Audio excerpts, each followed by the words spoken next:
I remember I was 6, and this was maybe my first act of cultural vandalism. Of course, you're 6, you don't know what you're doing. And it was actually a loving act of vandalism. My grandfather had a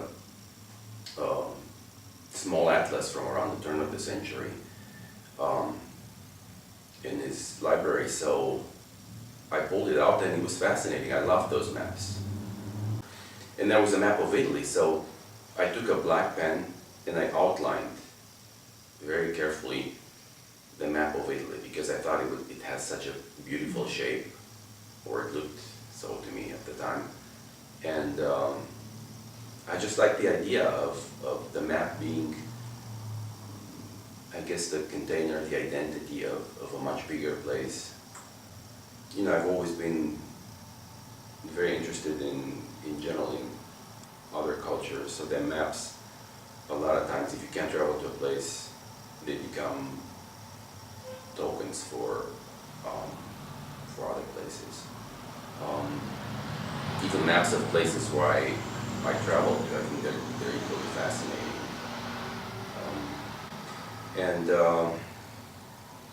There's a funny story, or I mean, it wasn't funny at the time, it's funny now after all those years.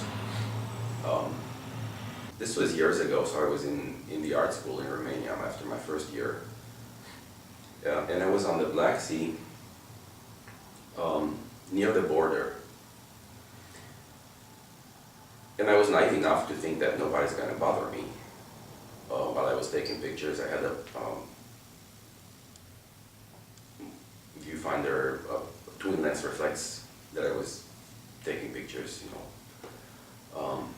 with no concern, and a sketchbook that I filled up with a lot of sketches of landscapes.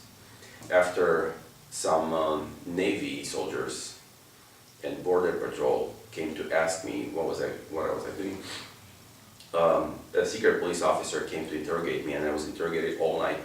I was confiscated the sketchbook.